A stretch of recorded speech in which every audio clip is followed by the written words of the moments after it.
Kani dito siya guys, nangaon mi ani. So sa wala pa kaila ko day si J. Preperis. Bag-o pa namo ni nako gi-vlog kagabi Nangaon na mi ani og durian.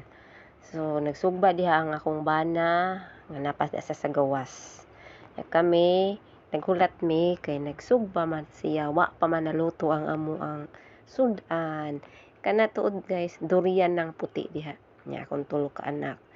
Kani gikan sa babae si Isme, ikadua si Kuko, katulo si Janjan. Nya ako akong ipadaplin ng mga baso dada guys.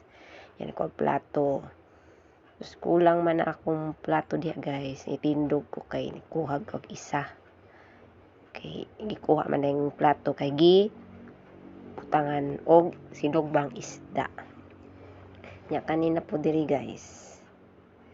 Ay ipadaplin akong baso kay di makita. Basin di makita ang durian sa video. Akong giisbog kay butangan man og space para sa isda. Lili po tadi gamay guys no. Para ayun good bang makita sa kamera.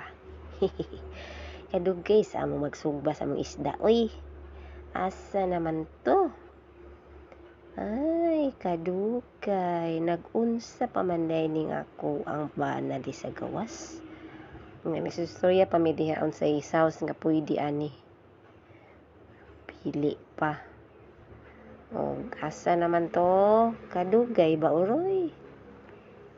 Asa naman ang isda aron? Diyan na guys, akong pinakagwapong bana. Nagdala na sa sinubang isda. Ako nang idawat. Kay mulingkod naman na siya dia guys. Kana dia guys. Tiambak man. Akong ipasirang kurtina kay basig mo sulod ang wakwak. Hihihi. Nangaon na ganyan mi diha guys. Sige guys, next time na po. Bye!